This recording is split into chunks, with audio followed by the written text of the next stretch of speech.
Welcome to best of யுகம். புதுசு அப்படிங்கிற வார்த்தையை கேட்டாலே நம்ம எல்லாருக்குமே ரொம்ப பிடிக்கும். அது புத்தாண்டு அப்படின்னா சொல்லவே வேண்டாம். ஸோ அப்படி 2017 என்னென்ன பிளான்ஸ்லாம் எக்ஸிக்யூட் பண்ண போறீங்க அப்படிங்கிறத பற்றி தான் நிறைய பேர் யோசிச்சுட்டு இருப்பீங்க. அது மட்டும் இல்லாமல் 2016 என்னென்ன நடந்துச்சு அப்படிங்கிறத ஒரு சின்ன ரீவைண்டும் பண்ணிட்டு இருப்பீங்க. அப்படி பார்த்தீங்கன்னா 2016 ஒரு சிலருக்கு சக்ஸஸ்ஃபுல்லான இயராக இருந்திருக்கும், ஒரு சிலர் பார்த்தீங்கன்னா ஒரு சின்ன சின்ன மிஸ்டேக்ஸ் எல்லாம் பண்ணியிருப்பீங்க. But it's all okay. அது எல்லாமே ஒரு சேலஞ்சாக எடுத்துட்டு 2017 பெட்டர் ஆக்குறதுக்காக நீங்கள் பிளான் பண்ணுங்க. ஸோ அப்படி 2017 எல்லாருக்குமே ஒரு நல்ல இயராக இருக்கணும் அப்படிங்கறத நினைச்சிட்டு நம்ம ஷோக்கு போலாம்.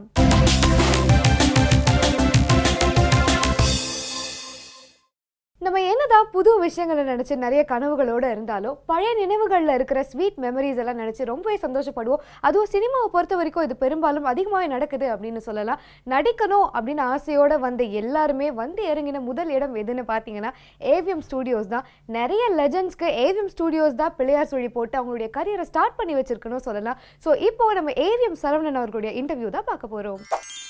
சினிமாக்களை காதலிக்கிறவர்கள் ஒரு ஸ்டுடியோ உள்ள காலடி வைத்தாலே உணர்ச்சி வசப்படுவீர்கள். All because to enter into this great institution call cinema. அதில் வந்து பெரிய தூண்களாக விளங்கிய அந்த தூணை நான் அந்த ஏவிஎம் இன்ஸ்டியூட் சொல்லுவேனா, இல்லைனாக்கா அவர் திரு ஐயப்ப செட்டியாரை சொல்லுவேனா, எல்லாமே தான். அவருடைய மகன் அவர் கூட உட்காந்து பேசுகிறது எனக்கு ரொம்ப பெருமையான விஷயம். சொல்லுங்கள், how do you feel sitting in this chair? இந்த இடத்துல நான் வந்து 1958 ஏப்ரல் 9 ஸ்டுடியோக்கு வந்தேன். ஏன்னா ஹாலிடேக்கு ஸ்கூலில் படிக்க போகும்போது ஹாலிடேக்கு வந்தேன். நான் வந்து பள்ளிக்கூடத்தில் படிக்கும்போது நான் ரொம்ப சுமாராக தான் படிப்பேன். ஸோ 57 பிசி ஸ்கூலில் படித்தேன். ஸ்கூல் பீப்புள் லீடராக இருந்தேன். அந்த வருஷம் நான் ஃபெயில் ஆகிட்டேன். திருப்பி போய் நான் கோபாலபுரம் பாய்ஸ் ஸ்கூலில் போய் ஜாயின் பண்ணி மறுபடியும் எஸ்எல்சி படித்தேன். நான் ஃபஸ்ட் டைம் இங்கிலீஷில் ஃபெயில் ஆனேன். செகண்ட் டைம் வந்து இங்கிலீஷில் பாஸ் ஆனேன், தமிழில் ஃபெயில் ஆனேன். ஸோ இதுக்கு நடுவில் என்ன பண்ணேன், லீவில் இங்கே ஸ்டுடியோக்கு நடுவில் கேப்பில் வந்துகிட்டு இருக்கும்போது வாசு மேனன் ஸ்டுடியோ எக்ஸிக்யூட்டிவாக இருந்தார் ஸ்டுடியோவில். அவர் 1958 ஏப்ரல் 8 ரிசைன் பண்ணிட்டு போனார். அவர் போனோடனே அந்த சீட் 9th மார்னிங் அந்த சீட் காலியாக இருந்தோடனே நான் போய் அந்த சீட்டில் உட்காந்துட்டு எல்லாம் பார்க்க ஆரம்பித்தா எல்லோரும் ஒரு மாதிரியாக பார்த்தாங்க. என்னென்னா ஒரு பள்ளிக்கூடத்து பையன் வந்து உட்காந்துட்ருக்கானேன்ட்டு. ஸோ அடுத்த நாள் காத்தால ஃபாதர் பிரேக்ஃபாஸ்ட் சாப்பிட்டுட்டு இருந்தார். அவர்கிட்ட போனேன், நேற்று அந்த சீட்டு காலியாக இருந்தது, நான் போய் உட்காந்துட்டேன், நான் பார்த்துக்கிறேன் அந்த வேலையானு. நீ ஏன் அது பண்ணக்கூடாதப்பா, நீ உட்கார என் கூட டிஃபன் சாப்பிடுனார். அவர் எப்போ மாடியில் தான் டிஃபன் சாப்பிடுவார், நாங்கள்லாம் கீழே டைனிங் ஹாலில் சாப்பிடுவோம். அவர் பக்கத்தில் உட்காந்து டிஃபன் சாப்பிட்டேன். நீ வா என் கூட காரில் ஏறுனார். அவர் எப்போ ஃப்ரண்ட் சீட்டில் தான் உட்காரார். MSX 856ன்னு ஒரு பிளாக் அம்பாசிடர், அதில் ஃப்ரண்ட் சீட்டில் உட்காரார். நான் பேக் சீட்டில் ஏறினா இங்கே வந்த உடனே ரங்கசாமி இங்கேருன்னு அனதர் ப்ரொடக்ஷன் இன்சார்ஜ் இந்த ஸ்டுடியோவில், ஹிந்தி படம்லாம் அவர் தான் பார்த்துக்கிட்டு இருந்தார். அவர் கூப்பிட்டார், சரவணன் இனிமேல் பார்த்துக்க போகிறான், அதை கொண்டு போய் எல்லோரும் இன்ட்ரடியூஸ் பண்ணி விடுனார். அப்போ வந்து ரங்கசாமி கார் என்னை கூப்பிட்டு போனார். அப்போ சிவாஜி கணேசன், ஜெமினி கணேசன், SS ராஜேந்திரன், பத்மினி எல்லாம் ஆட் பண்ணிக்கிட்டு இருந்தது. தெய்வப்பிரவி ஷூட்டிங் நடந்தது. Partnership production. தெய்வப்பிரவி அந்த ப்ரொடக்ஷனில் பார்ட்னர்ஷிப்பாக இருந்தாலும் ப்ரொடக்ஷன் கண்ட்ரோல் எங்களுது. ஆர்டிஸ்ட்லாம் புக் பண்ண வேண்டியது அந்த பார்ட்னருடைய வேலை. இது பண்ணும்போது எல்லோரும் இன்ட்ரடியூஸ் பண்ணால், ஈவன் தோ சிவாஜி கணேசன்லாம் எனக்கு சின்ன பையன்லேருந்து தெரியும், எங்கள் வீட்டுக்கு வருவாங்க போவாங்க. இருந்தாலும் ஆஸ் எ எக்ஸிக்யூட்டிவ்னு ப்ரொடக்ஷன் எக்ஸிக்யூட்டிவ்னு நான் அங்கே போய் மீட் பண்ணேன். அதே சமயத்தில் பார்ட்னர்ஷிப்பில் இன்னொரு படம் நடந்தது, மாமியாள் மிச்சி மருமகள்னு. அந்த படத்துலையும் இந்த படமும் 2 படம் ப்ரொடக்ஷன் பார்க்க ஆரம்பித்தேன். ஸோ டைட்டில் என் பேர் வந்து தயாரிப்பு நிர்வாகம் எம் சரவணன் போட்டு முதல் வந்த படம். போனேன், ரொம்ப ஆச்சரியமாக சித்ரா தேட்டரில் போய் படம் பார்த்தோம். நல்ல காமெடி பிக்சர் அது. ஆனால் ஃபஸ்ட்டு டே போனால் எல்லாம் நிறைய கிருஷ்ணமஞ்சு எல்லாம் வந்திருந்தாங்க. அடுத்த நாள் பார்த்தா டைரக்டர்லாம் வரல, கேமராமேன் மாத்திரம் வந்திருந்தார். அது 3ஆம் நாள் போகிறேன், யாருமே வரல, நான் மாத்திரம். அப்போ தான் தெரியும் எனக்கு படம் ஒர்க் அவுட் ஆகலைன்னு. எனக்கு அப்போ டூ ஏர்லி டு அண்டர்ஸ்டாண்ட். ரொம்ப மனசு கஷ்டமாக போச்சு. ஏன்னா அது ஜனவரி 23 1959 ரிலீஸ் ஆச்சு முதல் படம். உங்கள் முதல் படத்தில் முதல் டைம் பேர் வந்தது. ரொம்ப சந்தோஷமாக இருந்தது. அதே சமயத்தில் வருத்தமாக போச்சு, என்னென்னா அந்த படம் ஓடாமல் போச்சுன்னு. பிகாஸ் அடுத்தது தெய்வப்பிரவி 1960 ஜனவரி ஏப்ரல் 13th, அது லீப் இயர், அதனால் 14th பதிலாக 13th நியூ இயர் வந்தது. அது ரிலீஸ் ஆச்சு. அந்த பிளாஸாவில் ரிலீஸ் ஆச்சு. படம் ரொம்ப நல்லா போச்சு. ஸோ அது ஒரு திருப்தியாக இருந்தால் கூட மனசுக்குள்ளே உறுத்திக்கிட்டே இருந்தது இந்த படம் ஓடலைன்றது. ஏன்னா அது கங்கத் கோடை நாள்ன்ற ஒரு மராட்டி படம். நல்லா போன படத்தை வாங்கி 1956 ரிலீஸ் ஆன படம், நல்லா ஓடின படம் வாங்கி அதை எடுத்து அது ஓடாமல் போச்சுன்னு மனசு கஷ்டமாக இருந்தது. இதில் தப்பு என்னென்னா, எல்லா ஆர்டிஸ்ட் நல்ல ஆர்டிஸ்ட்டு, பட் அந்த கேரக்டருக்கு அவங்க அன்றைக்கி சூட்டபுளாக இல்லாத மாதிரி இருந்தது. அந்த சாங்ஸ் அனலைஸ் பண்ணிங்களா? ஆமாம், அதை அனலைஸ் பண்ண ஓடலைனதுக்கப்புறம் அனலைஸ் பண்ணுறது போஸ்ட்மார்ட்டம் மாதிரி. அது so classical songs ML Vasanthakumari பாடி நல்ல எத்தனை 10 விரல் மோதிரம் எத்தனை பிரகாசம் அந்த மாதிரி கிளாசிக்கல் சாங்காக போட்டிருந்தாங்க. ரொம்ப நல்லா இருந்தது சாங்ஸு. பட் அந்த படத்துக்கு அந்த கதை அந்த பாட்டு ஈடுபடலை. ஸோ 31 வருஷம் கழித்து அதே படத்தை மறுபடியும் பாட்டி சொல் தட்டாதேன்னு அதை அத்தை கேரக்டரை பாட்டியாக்கி, ஏன்னா எங்கள் பாட்டியம்மா வந்து என் கூட தான் இருந்தாங்க கடைசி வரலாம். Till her death she refuse to go to my uncle house or mother ஹவுஸுக்கோ யார் வீட்டுக்கும் போக பிரியப்படல. என்னோட ரொம்ப அட்டாச்சு அவங்க. மாடிப்படியிலேருந்து நான் இறங்கி வரப்போகும்போதே கால் சத்தம் கேட்ட உடனே குட் மார்னிங் சரவணா அப்படின்வாங்க. அந்த கால் சவுண்ட்லேயே அவங்களால யார் வர்றாங்கன்னு, என் ஒய்ஃப் வந்தாலும் சரி என் சன் வந்தாலும் சரி, அவங்களால ஐடென்டிஃபை பண்ணக்கூடிய அளவுக்கு intelligent lady and very much attached with me. So அப்போ திடீர்னு தோணுச்சு எனக்கு அதை பாட்டி ஆகக்கூடாதுன்னு.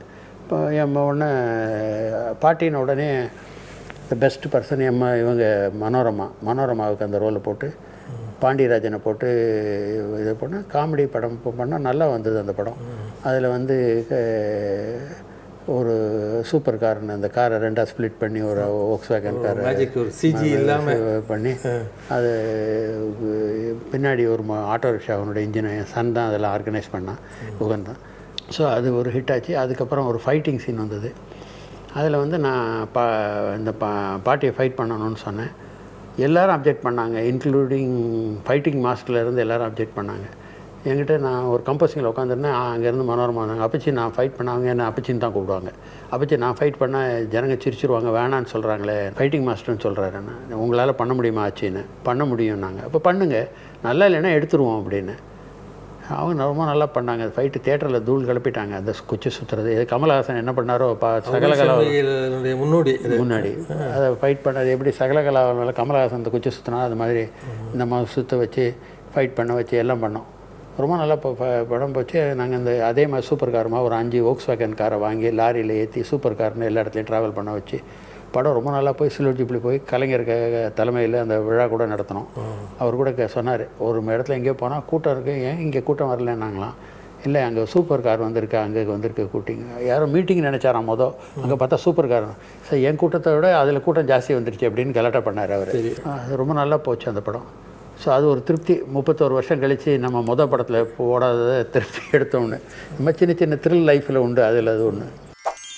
இப்போ ஏவிஎம் சரவணன் அவர்களுடைய இன்டர்வியூ பற்றி பார்த்தோம். நிறைய அனுபவங்களை பற்றி ஷேர் பண்ணிக்கிட்டாரு. இன்னும் நிறைய செலிபிரிட்டிஸோட இன்டர்வியூஸ் எல்லாம் உங்களுக்காக காத்துட்டு இருக்கு. பட் அதுக்கு முன்னாடி நம்ம பெஸ்ட் ஆஃப் யுகம்ல ஒரு ஷார்ட் பிரேக்.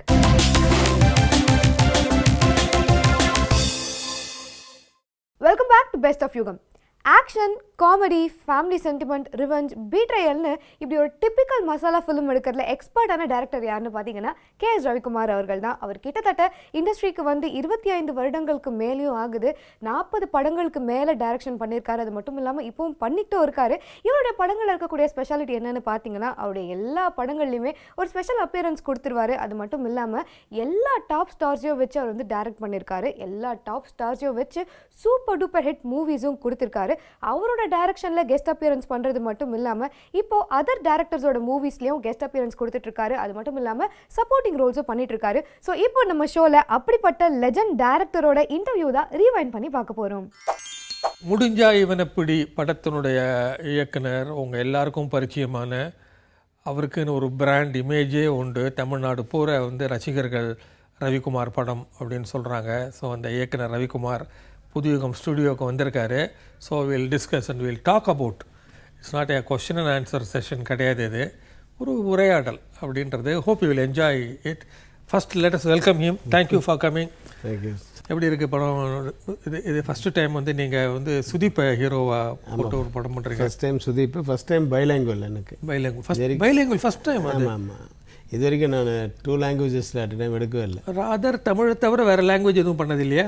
இல்லை, தெலுங்குல படம் பண்ணியிருக்கேன், ஹிந்தியில் பண்ணியிருக்கேன். முடிஞ்சா இவனப்படி படத்தை வந்து கன்னடம் தமிழில் எடுத்த படம்னு சொல்கிறதா இல்லை தமிழ் கன்னடம்னு எடுத்த படம்னு சொல்லணுமா?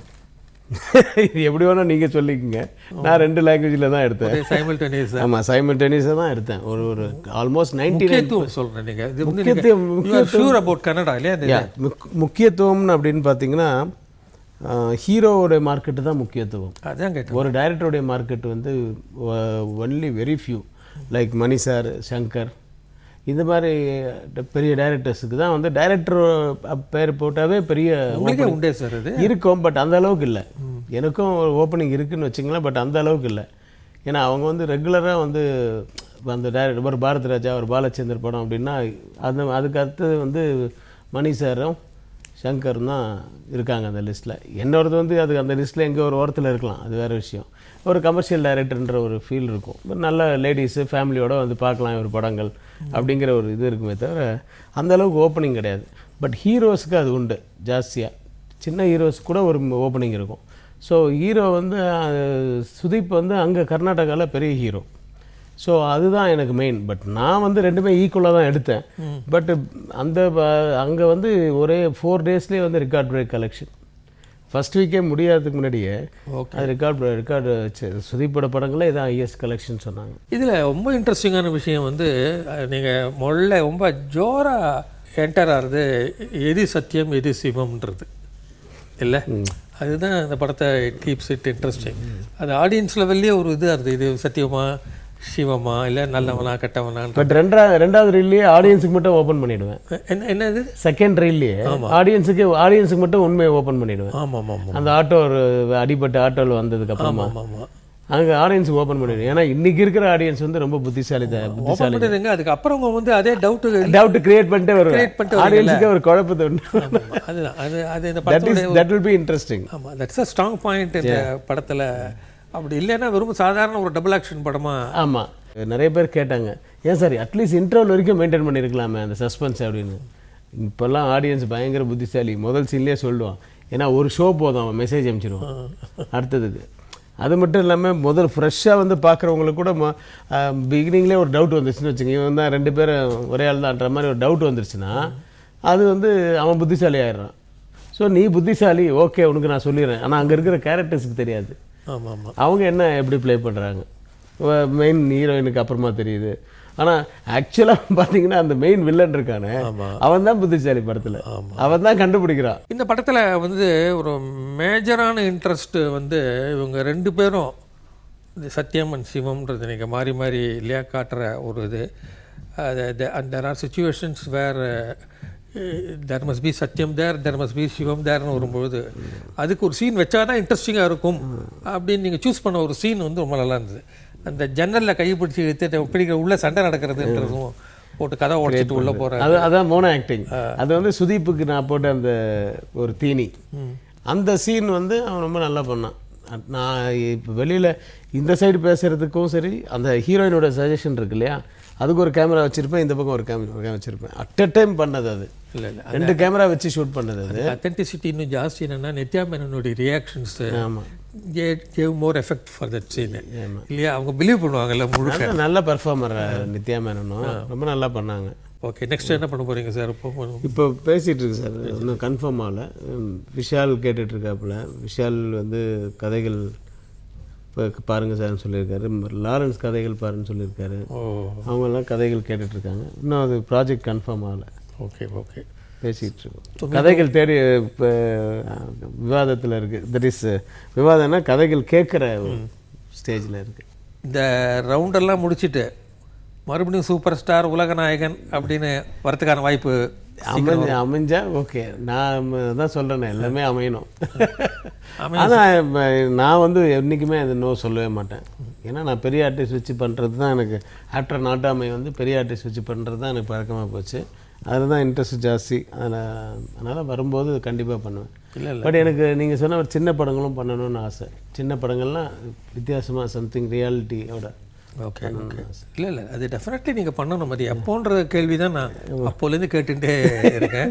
மற்றபடி ஓகே இட்ஸ் அமையணும்னு சொன்னீங்கல்ல, அது நிச்சயமாக அமையும். பிகாஸ் அவங்க 2 பேருக்குமே உங்களை ரொம்ப பிடிக்கும்ன்றது எனக்கு தெரியும். நீங்கள் bet both super star and Ulaganayagan 2 பேருக்குமே நீங்கள் ஒரு ரவிக்குமார்னா ரொம்ப பிடிக்கும். எல்லாமே அமையணும் இந்த பேட்டி மாதிரி. சினிமா இந்த பேட்டி அளவுக்கு சுலபமா? இல்லை இல்லை, பேட்டியே இது வந்து அமையணும்ல சார். இது இன்றைக்கி தான் நடக்கணும், இப்போ தான் பேசணும், அப்படி தானே இருக்கு. 2 பேரும் பிளான் பண்ணிக்காம தான் பேசணும். அதான். Very good, thank you very much. Thank you sir, thank you very much. Nice of you to come. Thank you. Legendary director KS Ravikumar அவர்களுடைய இன்டர்வியூ பற்றி பார்த்தோம். இன்னும் நிறைய ஸ்பெஷல் செலிபிரிட்டிஸோட இன்டர்வியூஸ் எல்லாம் உங்களுக்காக காத்துட்ருக்கு. அதெல்லாம் பார்க்கறதுக்கு முன்னாடி நம்ம பெஸ்ட் ஆஃப் யுகம்ல ஒரு ஷார்ட் பிரேக்.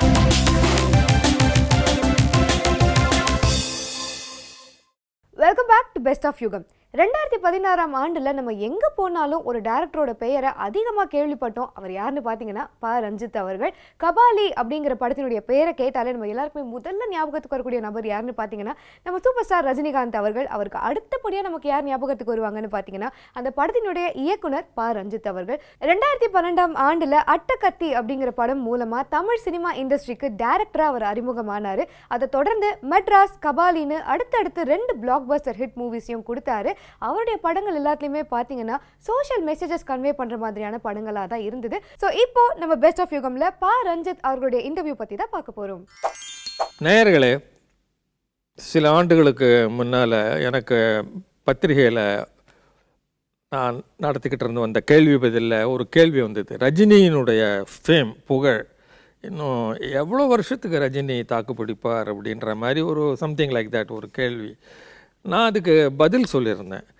ஒரு 85 வயசில் ரஜினி படம் ஒன்று வருது அப்படின்ற ஒரு அறிவிப்பு வந்தால் கூட தமிழ்நாடு அப்படியே திருவிழா கோலம் போகணும்.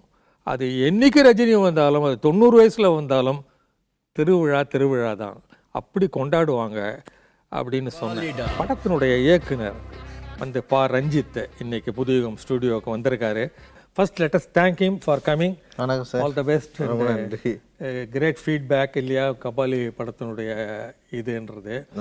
வெல், இதனுடைய ஒரு கபாலி படம் அப்படின்றது ரஜினியை வந்து ஒரு பெரிய சூப்பர் ஸ்டார் அவரை வச்சு அனுப்புறதுன்றது ஒரு டைரக்டர்னுடைய வாழ்க்கையில் அது என்ன ஒரு மைல்கல்லாக நீங்கள் கருதுறீங்க? அதாவது அதற்கு பின் இப்போ அடுத்த படம் அப்படின்லாம் வரும்பொழுதும் ரஞ்சித் என்ன பண்ண போறாருன்ற ஒரு இது இருக்கு. பழையபடி போயிட்டாரு சாதாரணமாக அப்படின்றது இல்லை. உங்களுடைய டக்கத்தி, மெட்ராஸ் எல்லாமே வித்தியாசமான ஒரு இது. அது நடுவில் இப்போ வந்துருத்து, சீக்கிரமே வந்துருத்து உங்களுக்குன்னு சொல்லலாம். லக்கி பிகாஸ் உங்களுடைய இது வந்து ஹேட்ரிக் உங்களுக்கு. அதனால் ரஜினியினுடைய படம்னு வந்திருக்கும் பொழுது இது என்ன பாதிப்பு உங்ககிட்ட ஏற்பட்டதுன்றது சொல்லலாமா? அது அதான் என்னன்னா, மெட்ராஸ் முடிஞ்சதுக்கப்புறம் வந்து இவ்வளோ பெரிய ஒரு ஒர்க் எனக்கு கிடைக்கும்னு சொல்லிட்டு நான் எதிர்பார்க்கவே இல்லை. நீங்கள் திங்க் பண்ணதே இல்லை ரஜினியை வச்சு படம் இப்போ பண்ணணும்னு? எல்லாருக்கும் ஆசை உண்டு ரஜினி கமலை வச்சு படம் பண்ணணும். நான் யோசிச்சதே கிடையாது அவரை வச்சு பண்ணேன். ஏன்னா சாரோட மீடியம் வேறு, அவரோட ஸ்ட்ரக்சர், அப்புறம் அவரோட எக்ஸ்பெக்டேஷன் எல்லாமே வேறுன்றப்போ வந்து நம்ம அவரை வச்சு பண்ணுவேன்னு சொல்லிட்டு நான் யோசிச்சு கூட பார்த்தது கூட கிடையாது. ஏன்னா நான் வந்து யோசிக்கிறது வந்து என்னென்னா, வேறு ஒரு ரியலிஸ்டிக்கில் வந்து ஒரு என்னுடைய 2 படங்களுமே வந்து கொஞ்சம் சமரசங்கள் இருக்கும். சமரசம் இல்லாத சினிமாவை நோக்கி நகரணும் அப்படின்னு தான் நான் ரொம்ப யோசிச்சுட்டு நான் வெயிட் பண்ணிருந்தேன். இன்னும் வந்து பியூரான ஒரு சினிமாவை இங்கே இருக்கிற கலை இலக்கியங்களோட மக்களோட கனெக்ட் பண்ணணும், அந்த மாதிரியான சினிமாவை நோக்கி நகரணும் தான் நான் வந்து இருந்துட்டு இருந்தேன்.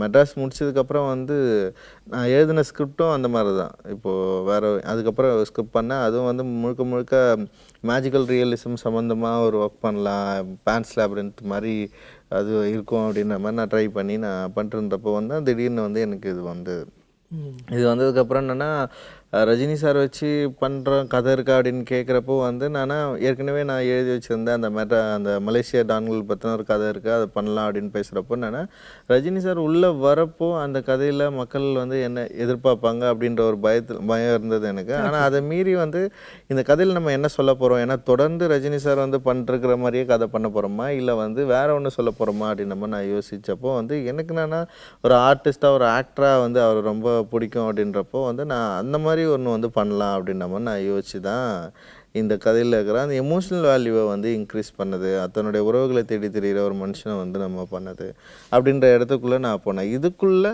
அங்கே இருக்கிற மலேசிய தமிழர்களுடைய பாலிடிக்ஸும் வந்து பேசலாம் அப்படின்னு சொல்லிட்டு நான் முடிவு பண்ணேன். பர்சனல் லைஃப் என்ன காட்டலாம் அப்படின்ற உங்கள் டெசிஷன், அதை வந்து ஒரு ஆரம்பத்தில் ஒரு பாசமுள்ள ஒரு குடும்பம், அந்த குடும்பத்துக்கு ஏற்படுகிற அந்த ஒரு ஆபத்து, அதில் மனைவியை இழக்கிற அளவுக்கு போகிறது அப்படின்றது ரொம்ப கிளிஷேவாக போயிருக்கும். நீங்கள் அதை வந்து அப்பப்போ நீங்கள் ஒரு கட் பண்ணி காட்டினது நான் ரொம்ப ரசித்தேன். அது அது அது ரொம்ப பியூட்டிஃபுல். அது ஒரு ஸ்டோரி நைட்டிஸ்ட் இல்லை. எனக்கு இந்த பிளேஸ் நிறைய நான் பார்த்துருக்கேன். ப்ளே பண்ணுறப்போ இன்ட்ராக்ட் பண்ணுற ப்ளே வந்து கொஞ்சம் இன்ட்ரெஸ்டிங்காக இருக்கும். இப்போ நீங்கள் ஸ்ட்ரீட் தியேட்டராக இருக்கட்டும், இல்லை வந்து பெர்ஃபார்மிங் ஆர்ட், ஒருத்தர் மட்டும் உட்காந்து பேசுவாங்கள, அது ரெண்டுமே என்னன்னா ஆடியன்ஸ் கூட இன்ட்ராக்ட் பண்ணுவாங்க. அது ரொம்ப இன்ட்ரெஸ்டிங்காக இருக்கும். நான் பார்த்ததுக்கப்புறம் நான் அந்த ஃபார்ம் தான் இதில் வந்து அப்ளை பண்ணேன். ராதிகா. ஆமாம். அந்த இதுதான். இப்போ ரஜினி சார் கதை சொல்கிறாருன்னா இன்னொருத்தர் கதை சொல்லுவாங்க. ஒரு கதைக்குள்ளே நிகழ அனுபவமாக அங்கே எல்லாருமே அதுக்குள்ளே சேர்ந்துக்கிற ஒரு இதுவாக. ஏன்னா அந்த பசங்க ஸ்டூடெண்ட் வந்து பேசுவாங்க, ஒருத்தங்க கவிதை சொல்லுவான், ராதிகாத்தை பற்றி ஒருத்தவங்க பேசுவாங்க, இவரோட கலரை பற்றி பேசுவாங்க. ஒரு கொலாஜா அங்கே இருக்கிற ஒட்டுமொத்த சமூக வாழ்வியலுக்குள்ளே அந்த பசங்களோட மனநிலை, இவரோட மனநிலை, பார்வையாளனுக்கு வந்து எல்லாமே கிடைக்கணுன்றதுக்காக தான் நான் அந்த மாதிரி ஒரு ஃபார்ம் வந்து கிளியர் பிக்சர் வந்துடுறது நமக்கு. இன்ஃபேக்ட் இல்லையா, அது அப்போ தான் நான் நினச்சேன், இது வந்து ஒரு லீனியராக எடுத்துன்னு போகாமல் நீங்கள் வந்து அதை கட் பண்ணி காமிச்சு. ஆமாம் ஆமாம், நம்ம கட் பண்ணி ஃபுல்லாக ஃப்ளாஷ்பேக் மட்டும் கூட போட்டிருக்கலாம். ஆனால் எனக்கு அதில் உடன்பாடு இல்லை. ஃப்ளாஷ்பேக் போயிட்டு திரும்ப வரதில்ல. இப்போ பண்ணிருக்கிறது ரொம்ப கரெக்டாக நான் ஃபீல் பண்ணுறேன். அது very enjoyable on screen. And especially choosing Radhika ஆப்தேனுடைய அவங்களுடைய இது, அவங்க உடம்பையே அசைக்காமல் முகத்தில் அவ்வளோ எக்ஸ்பிரஷன்ஸ் காட்டுறாங்க. அவங்கள ரொம்ப நல்லா யூஸ் பண்ணிருக்கீங்க. ஆக்ட்ரஸ் சீரியஸாக வந்து ரொம்ப சீரியஸ் மூவிலாம் பண்ணுறது அவ்வளோ அழகாக. நம்ம என்ன அதாவது என்னன்னா, அவங்களுக்கு வந்து நடிப்பு சொல்லி கொடுக்கக்கூடாது. நம்ம நடிச்சு காட்டோன்னா வேணான்றவாங்க. இல்லை ஸ்டாப் அப்படின்னு சொல்லிடுவாங்க. தமிழ் தெரியாது அவங்களுக்கு, ஆங்கிலம் மட்டும் தான் தெரியும். அப்போ வந்து என்னென்னா, நம்ம டைலாக் வந்து முன்னாடியே கொடுத்துனோம். டைலாக் வந்து முதல்ல புரிஞ்சுப்பாங்க. என் அசிஸ்டன்ட் வந்து ஜென்னியை வந்து அவங்க அனுப்பிச்சுன்னா அவங்க என்ன பண்ணுவாங்கன்னா, டைலாக் சொல்லிவிட்டு டைலாக்கோட மூடு எல்லாத்தையுமே சொல்லி புரிய வச்சதுக்கப்புறம் வருவாங்க. வந்துட்டு அவங்க பண்ணுவாங்க அவ்வளோ நம்மள என்னால் சர்ப்ரைஸ். ஆமாம் ஆமாம், ஐயோ இப்படி நடிப்பாங்களா இவங்க அப்படின்னு. வெரி அதாவது கமிட்மெண்ட்டான ஒரு ஆர்டிஸ்ட். இப்போ இதில் நீங்கள் இந்த கடைசி சீன் வந்து இருக்கு, சடனாக ஒரு எக்ஸ்ப்ளோசிவ் சீன் ஒன்று வருது.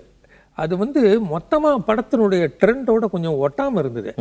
நீங்கள் வந்து கொஞ்சம் லேட்டராக திங்க் பண்ணி எதாவது பண்ணீங்களா, இல்லை இதில் அது மாதிரி ஆக்ஷன் சீன் ஒன்றுமே இல்லையே? இல்லை அப்படி இல்லை, எழுதுறப்பவே இருந்தது தான். நம்ம எழுதுறப்ப என்னன்னா, கடைசியில் வந்து வில்லன்கள் சண்டை போட்டு அவனை கொல்றாருன்னு எழுதிடுவோம்.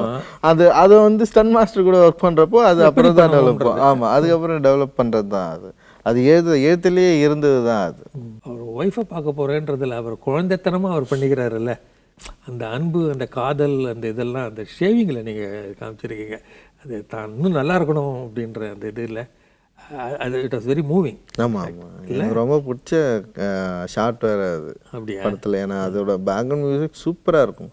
ஏன்னா ஒரு ஹீரோயிசமாக இல்லாமல் ஒரு வேற ஒரு மூடில் வந்து தான் பேக்ரவுண்ட் மியூசிக்கே வரும் அந்த இடத்துல. ரொம்ப நல்லா பண்ணியிருப்பான் சந்தோஷம். இல்லை அது அந்த மியூசிக்கும் சந்தோஷம் மியூசிக் எனக்கு பிடிச்சிது. சாங்ஸும் நல்லா இருந்தது. ரெண்டாம் வாட்டி கூட கேட்டு பார்த்தேன். நல்ல நெருப்புடால ஆரம்பித்து சில கமர்ஷியலாக இருந்தாலும் கூட இந்த மாயநதி. ஆமாம் ஆமாம், it was one of the best beautiful. அந்த மாண்டேஜ் ஷார்ட்ஸ் எல்லாம் ரொம்ப நல்லா இருக்கும். அவர் கொஞ்சம் ஏஜிங் ஆன உடனே அந்த லவ் அந்த சாங்கை பொறுத்த வரைக்கும் ரொம்ப செம்மையான ஒரு ஆக்டிங்கை வந்து காமிச்சிருப்பாரு. அந்த அவர் நடந்து வர்றது, பார்க்கறது, சிரிக்கிறது அவருக்கு ரொம்ப புதுசு. அது அவரே சொன்னார், என்ன டேரக்டர் சார் நீங்கள் இப்படியெல்லாம் பண்ண வச்சுனேறீங்க அப்படின்னு கேட்பார் அவர். ஆமாம் ஆமாம், அவங்கள தனியாக காட்டும்பொழுது அவங்களுடைய எக்ஸ்ப்ரெஷன்ஸ் அண்டு இவருடைய ஃபேஸ் கட்டப், அந்த ஃபேஸ் எக்ஸ்ப்ரெஷன் அவர் அதை விட சீரியஸாக அவர் வேறு எப்பவுமே ஆகலை இந்த படத்தில். இல்லை அந்த சீன் நடிக்கிறப்பவே வந்து ரொம்ப இன்ட்ரெஸ்டாக பண்ணார். அந்த சீன் அகன்று போய் விடுமோன்னு அவர் பயப்படுற மாதிரி இருக்கும். அதுலேயே இருக்கணும்னு இல்லை, அதுலேயே ஆழ்ந்து இருக்கணும்ன்ற மாதிரி ரஜினி. அது வந்து என்னென்னா, நிறைய டைம் எடுத்துச்சு ஷூட் பண்ணுறதுக்கு. அவ்வளோ கோஆப்ரேட் பண்ணார், அவ்வளோ ஒத்துழைச்சார், எடுத்துகிட்டே இருந்தார். நீங்கள் என்ன எதிர்பார்த்தீங்க அவர்கிட்ட இந்த இதில்? என்ன எதிர்பார்த்தீங்க? என்ன எக்ஸ்பிரஷன் தான், பெயின் தான். You didn't want him to show any expression. He is concentrating. அதுதான் நீங்கள் ஒன்று பார்க்குறீங்க, அந்த பெயினை ஏற்கனவே வாழ்ந்த இடத்த யோசித்து அனுபவித்து அதுக்குள்ளே நுழைஞ்சு நீங்கள் வெளியே வரீங்க, அந்த நினைவை வந்து நம்ம காட்டணும் அப்படின்றது தான் வந்து அவருக்கு நம்ம சொன்னது. செம்மையாக அது புரிஞ்சு வந்து பண்ணார். அவ்வளோ அற்புதமான ஒர்க் அது. அந்த சீனாவும் பார்த்தீங்கன்னா வந்து வேறு மாதிரி சொல்ல ட்ரை பண்ணியிருப்போம். ஒரு வீடு ஒரு சூழல், ரெண்டு பேருக்குமான உறவு அது எப்படி இருக்குது அப்படின்றத வந்து வேறு ஆடியன்ஸ் புரிஞ்சு, ஏன்னா சொல்லி புரிய வைக்க வேணாம், அவங்க வந்து இந்த அனுபவத்தில் உள்ள நுழைஞ்சு புரிஞ்சு, ஓ இதனால் இவர் இப்படி இருக்கிறார் அப்படின்றதும் நம்ம வந்து யோசிச்சோம். அதில் ப்ளஸ் அந்த அன்பை வந்து நீங்கள் டைலாகில் வந்து அவங்க ஒருமையில் அழைப்பாங்க இல்லை, அவரை வாப்போன்னு. அது க்யூட்டாக இருந்தது அது. அதாவது only a wife can do that இல்லையா, எ லவ்வர் கேன் டூ தட். அது அந்த லவ் இது வந்து இதாக இருந்தது. பட் ஆனால் அதை பற்றி நீங்கள் கவலைப்படலையா? அது மாதிரி என்ன தான் இருந்தாலும் அது ரஜினின்ற வரும்பொழுது இல்லையே சார் எனக்கு ரொம்ப, ஏன்னா இப்போ ரித்விகா ஒரு சீனில் வந்து அடிச்சு கேட்டால் பரவாயில்லையான்னு கேட்கலையா? இல்லை இது என்னை கேட்கவே இல்லை எதுவுமே. நீங்கள் பண்ணுங்க சார்ன்னு தான் சொன்னார் அவர். அந்த ரித்விகா கூட வந்து அவர் பிடிச்சிக்கிச்சு அழும், அழுப்போ லூஸ் இன்னும் போடாடாலாம் சொல்லும். அப்போ கூட அவர் அந்த இது சம்மந்தமாக எதுவுமே கேட்கலையா. அவர் வந்து இந்த படத்தை அப்படியே வந்து அனுபவித்து இது என்ன பண்ணுறாங்கன்றதை கவனிச்சுட்டே இருந்தார், அவ்வளோதான். Okay okay. அந்த கேரக்டர் என்ன ஐடியாவில் நீங்கள் பண்ணீங்க சார்? அந்த ரித்விகாவோட கேரக்டர் வந்து என்னென்னா, ஏன்னா ஒரு ஷார்ட் மேலேருந்து அவர் பார்ப்பாரு, அவர் மூவ் ஆவார், but he doesn't take any action. ட்ரக்ஸுக்கு அடிக்டான ஒரு பொண்ணோட அதை பார்க்குறப்ப தான் அவர் ட்ரக்ஸை வந்து போயிட்டு மீட் பண்ணலாம் அந்த அந்த முடிவுக்கு போகிறார்ல. அந்த மாதிரி அடிக்ஷன்லாம் நீங்கள் காட்டலை மறுபடியும். ட்ரக் அடிக்ட்னா அடிக்ட் தான். அப்புறம் அடிக்ட்டு. ஆனால் அதுதான் அந்த ஸ்கூலில் எப்படின்னா மைஸ்கில் ஃபவுண்டேஷன் சொல்லிட்டு மலேசியாவில் ஒரு ஸ்கூல் இருக்குது. ஆமாம். அது வந்து ரொம்ப முக்கியமானது. அங்கே இருக்கிற ட்ராப் அவுட், இது மாதிரி வந்து சின்ன வயசுல கேங்ஸ் போகிற பசங்க, ட்ராப் அவுட்டு, இந்த மாதிரி பசங்களை, ஏன்னா நவீன்ற ஒரு நண்பர் மூலமாக தான் வந்து எனக்கு அங்கே கூட்டின்னு போய் காட்டினார் அவர். ரொம்ப முக்கியமான ஸ்கூலு. அந்த ஸ்கூலில் இருக்கிற பசங்க வந்து மேக்ஸிமம் இந்த கேங்ஸ்லேருந்து போகிற பசங்க, பாதியிலே படிப்பு விட்டு போகிற பசங்க, இந்த மாதிரி ட்ரக் அடிக்ட் ஆன பசங்க, இவங்களெல்லாம் வச்சு என்னன்னா தொழில்முறை கல்வி வந்து அவங்க சொல்லித்தராங்க. அங்கே வந்து எஜுகேஷன் வந்து ரொம்ப டஃப்பு. ஒரு டைமுக்கு அப்புறம் வந்து நல்லா படிக்கலைன்னா படிக்கவே முடியாது. அப்படின்றப்போ வந்து பசங்க மேக்ஸிமம் வந்து இந்த மாதிரி வந்து போயிட்டு கெட்டு போயிடுறாங்க. அதுவும் முக்கியமாக தமிழ் பிள்ளைங்க. அப்படின்றப்போ ரொம்ப முக்கியமான ஸ்கூல் அது. அதில் வந்து நான் தொடர்ந்து சிகரெட் அடிச்சுட்டு இருக்கவங்க, ட்ரக்ஸ் யூஸ் பண்ணுறவங்க வந்து சிகரெட் அடிச்சுட்டு இருக்கவங்களுக்கு வந்து அது நிறுத்த முடியாததுனால ஒரு நாளைக்கு ஒன்று கொடுப்பாங்க.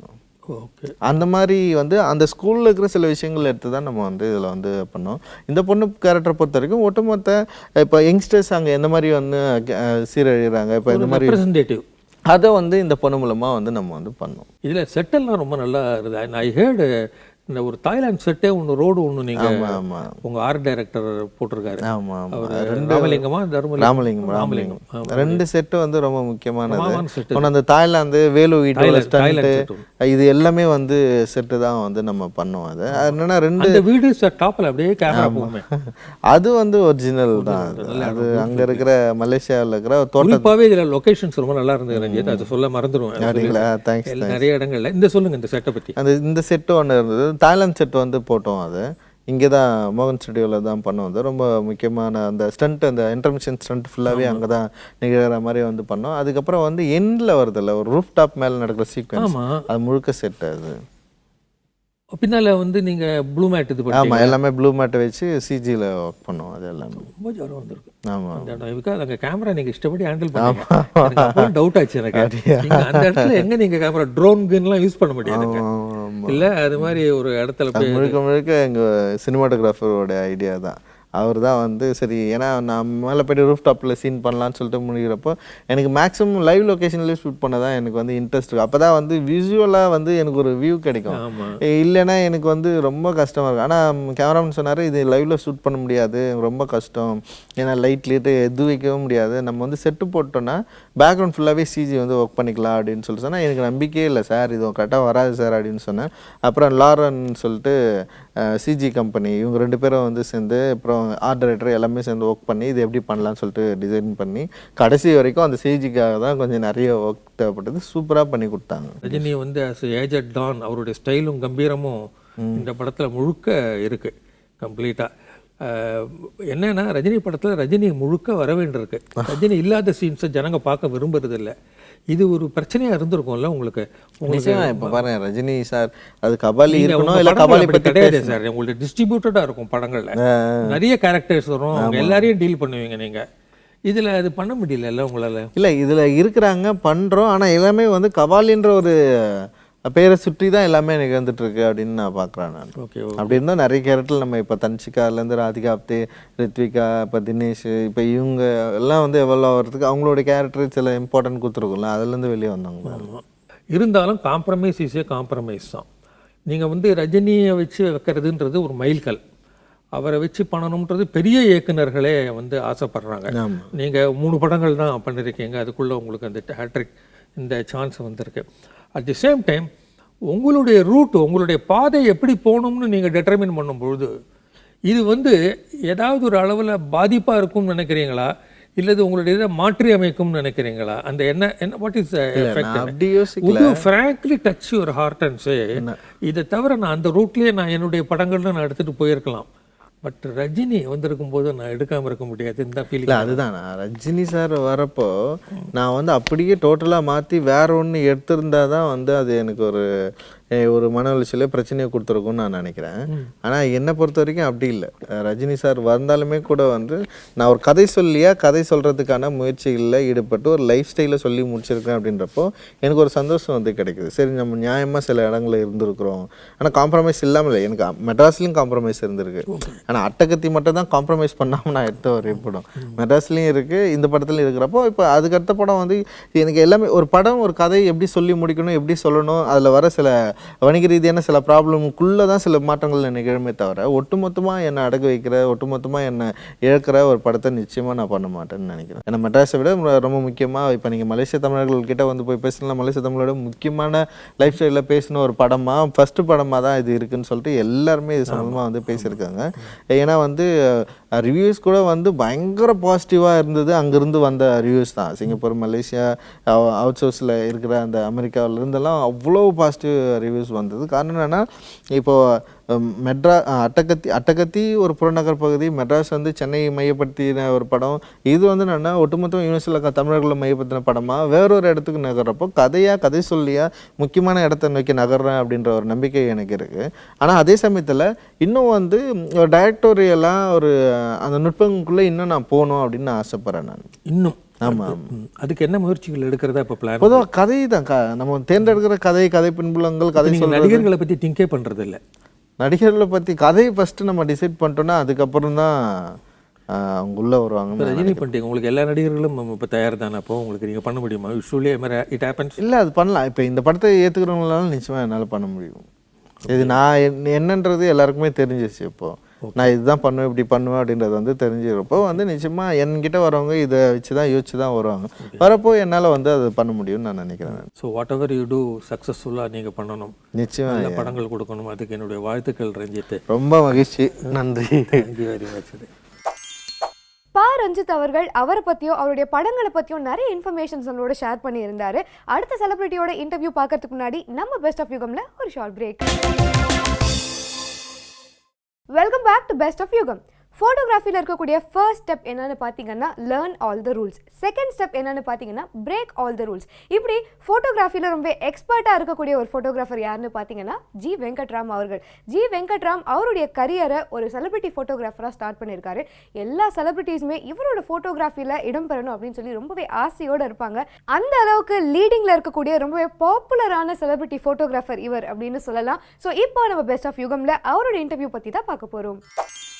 Now I am in the studio of one Mr. Venkatram, who is an all-rounder. அவரை தெரியாதவங்களே கிடையாது. இஸ் ஃபிலிம்ஸ் இதுலேயும் அவர் எடுத்திருக்காரு.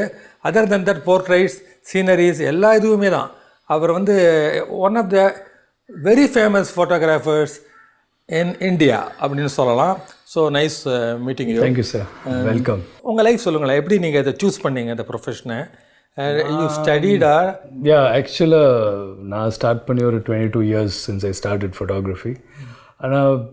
And at that point of time, அதாவது to become a photographer there were no courses, there were no colleges, there were no specialized courses, at least in India, for photography.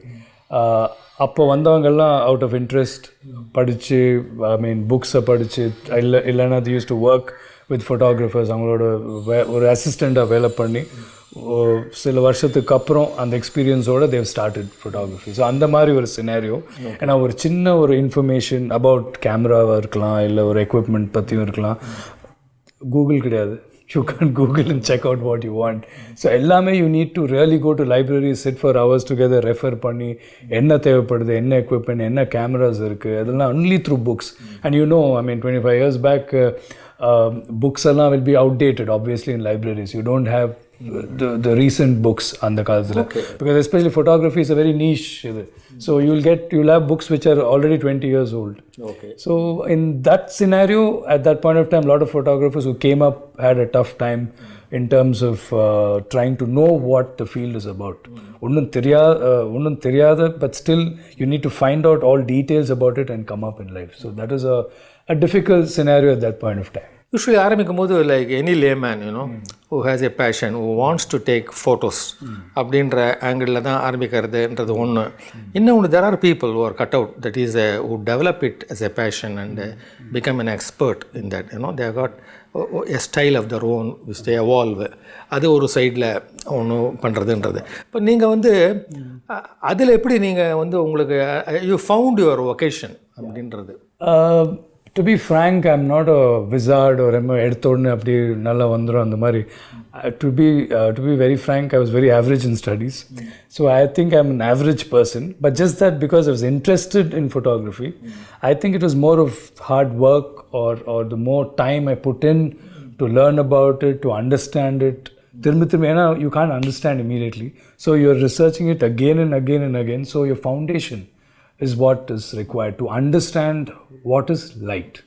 That's basic. Photography, I mean, we talk about cameras and lenses and stuff, but to understand what is light, I mean, we see light everywhere and we don't see it in the night. But what is light? So and the it becomes very profound, it becomes very philosophical, it might look, it's not just physical, it's not just physics. It can go beyond that.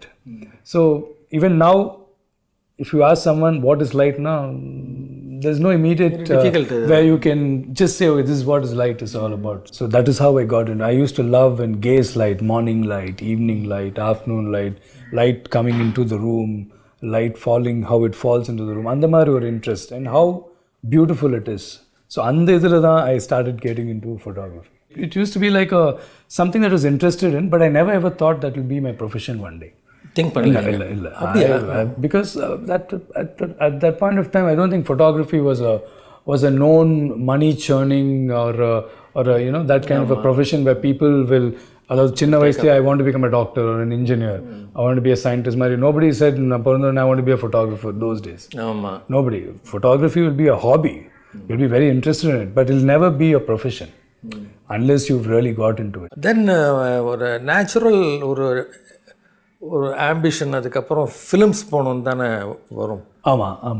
இல்லை why you didn't choose to see at that point of time, advertising எனக்கு ரொம்ப ஆசை.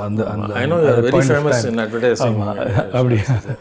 So advertising used to be my, because என்னாச்சுன்னா அதில் they had, it's a different kind of style, it's a different kind of அதாவது to reach out to the audience, the way they plan, அதாவது with help of media research.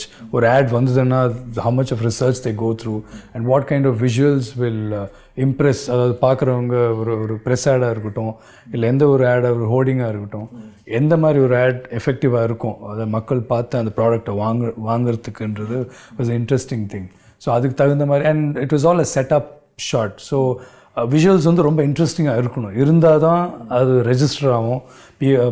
மக்கள் அதை பார்த்து சரி இந்த product வாங்கலாமா, இல்லை அது product could be a shirt, could be a denim, could be any thing, from glasses to kitchen sink to anything. So how do we show அந்த ப்ராடக்டை அவ்வளோ அழகாக காட்டணும், இல்லை ஒரு காஸ்மெட்டிக்காக இருக்கலாம். So that gave me a lot of interest. So ஒவ்வொரு ஆடுக்கும் what kind of ad, அது என்ன மாதிரி ப்ரொஜெக்ட் பண்ணணும், அது எப்படி லைட் அப் பண்ணணும், how to make one mundane ordinary looking ஒரு ஆப்ஜெக்டை ஒரு இன்ட்ரெஸ்டிங்காக எப்படி காட்ட முடியும். ஒரு வாஷிங் மிஷினை எல்லோரும் தெரியும், வாஷிங் மிஷின் இப்படி தான் இருக்கும். ஆனால் விஷுவலி அதை பார்க்குறதுக்கு ஒரு ஹைடெக், ஒரு நாசாவிலேருந்து வந்த ஒரு ஒரு ஒரு ஒரு அற்புதமான ஒரு செட்டப், அது எப்படி இருக்கணும். So how to be light up, how to make it look interesting. And அப்போ there's no digital, you can't touch up, there's no Photoshop to touch up. So நம்ம என்ன எடுக்கிறது அதுதான் வரும். So you'll have to be careful, அதாவது ஒரு சின்ன dust கூட இருக்கக்கூடாது. So all the rooms have to be shut, reflections have to be avoided, even the smallest of dust particles have to be clean, so that அந்த நெகட்டிவில் அந்த டிரான்ஸ்பரன்சியில் அந்த shot பக்காவாக வரணும். So there was no shortcuts to it. And ஃபிலிம்ஸில் நீங்கள் சினிமாட்டோகிராஃபின்னு feature ஃபிலிம்க்கு பண்ணலையே தவிர you're also famous as a still photographer. Still ஃபோட்டோகிராஃபர்ன்றது சின்ன வார்த்தை, it goes beyond that. In fact இல்லையா, ப்ரொமோஷன் ஆஃப் ஃபிலிம்ஸ் அப்படின்ற இதில் நீங்கள் ஃபோட்டோகிராஃப்ஸ் வந்து எடுக்கிறதுன்றது, அது ரொம்ப ஸ்டைலைஸ்டு ஃபோட்டோஸ் எடுக்கிறது ஒரு ட்ரெண்டாக எடுத்துப்போம். இட் இஸ் பிகம், அது கிடையாது ஒரு காலத்தில் இல்லையா, கொஞ்சம் கூட இல்லாமல் இருந்த ஒரு ஃபீல்டு அது புதுசாக. அது எப்படி ஆரம்பிச்சிது, அதில் நீங்கள் எப்படி என்டர் பண்ணீங்க, அந்த எக்ஸ்பீரியன்ஸ் சொல்லுங்களேன். First, I used to shoot, I used to do a lot of shoots for editorials, The Week magazine, அப்புறம் ஃபெமினா, அந்த மாதிரி ஷூட் பண்ணிட்டு இருந்தேன்.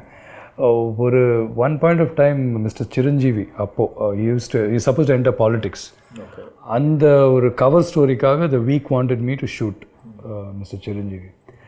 அப்போது அவர் எங்கேயோ ஷூட் பண்ணிட்டு இருந்தார், நான் போய் ஷூட் பண்ண வேண்டியது. But the story was like this, அவர் பாலிடிக்ஸ் என்டர் பண்ண போகிறாரு, அதுதான். So the editor from the call me and said, இதுதான் story, so can you do a interesting visual. I am not a news photographer, I am an advertising. But அவங்க என்ன சொன்னாங்க, because you're in advertising we want you to project him in such a way for the cover. I said okay. So when I went for the shoot, அங்கே போய் பார்த்தா ஒரு typical setup, அதாவது ஒரு கோயில் செட்டப், அதில் ஒரு டான்ஸ் சீக்வன்ஸோட நடந்துட்டு இருந்தது. அவர் காஸ்டியூம் அந்த இதுக்கும் அந்த ஸ்டோரிக்கும் இட் வாஸ் நாட் கோயிங். நானும் வந்துட்டேன். அப்புறம் திரும்பி ஒரு 10 நாளுக்கு அப்புறம் திரும்பி காட் அ கால். சரி, இப்போ திரும்பி got a chance to shoot with வீட்டில் போய் எடுக்கலாம்னு சொல்லி சிரஞ்சீவி சார் வீட்டுக்கு போய் எடுத்தோம். அவர் சொன்னார், நீங்களே போய் வார்ட்ரோப் என்ன வேணாலும் நீங்கள் செலக்ட் பண்ணி கொடுத்துருங்க, நான் போட்டுக்கிறேன் அப்படின்னு. சார் ஐ செலக்டட் திஸ் வீட்டிலே எடுத்தோம். தென் கொடுத்துட்டு it came out well and I forgot about it. It came on the cover. திடீர்னு கப்பல் ஆஃப் மந்த்ஸ்க்கு அப்புறம் அவரோட பிரதர் இன் லா மிஸ்டர் அல்லு அர்ஜுன் திடீர்னு அவர் ஃபோன் பண்ணுறாரு, இந்த மாதிரி சிரஞ்சீவி சாரோட பிரதர் பவன் கல்யாணம் லான்ச் பண்ண போகிறோம், அவர் நீங்கள் தான் எடுக்கணும் அந்த photo shoot for the film for starting. உடனே சொன்னேன், இல்லை சார், நான் அட்வர்டைசிங் ஃபோட்டோகிராஃபர், எனக்கு ஃபிலிம்ஸ் இதுக்கு சம்மந்தமே கிடையாது, எனக்கு எப்படி எடுக்கணும் ஒன்றும் தெரியாது அப்படின்ட்டேன். ஸோ அவர் அதில் இந்த மாதிரி இன்னும் எடுங்க, அவர் சொல்லியிருக்காரு நீங்கள் தான் எடுக்கணும் அப்படின்னு. சரி, sir okay. So the first experience where I shot mister Pawan Kalyan and for the first movie. இன்னும் என்ன பண்ணணும்னு நினைக்கிறீங்க? இது வரைக்கும் பண்ணாமல் இருந்து என்ன பண்ணணும்னு ஒரு இது இருக்கு எனக்கு. I have never had lot of people ask me இந்த மாதிரி பிளான் பிஃபோர் இதெல்லாம் பண்ணணும். நீங்கள் நான் ஃபஸ்ட்டு ஸ்டார்ட் பண்ணும்போது என்ன, இப்போ சரி நீங்கள் இது பண்ணுறீங்க, அடுத்தது என்ன பண்ணுறீங்க, அடுத்த 4 வருஷத்தில் நீங்கள் எப்படி இருப்பீங்க, நீங்கள் என்ன எதிர்பார்க்குறீங்க அப்படி. நான் எதிர்பார்த்ததே இல்லை. அதாவது if you take photography art வந்து it is not like business.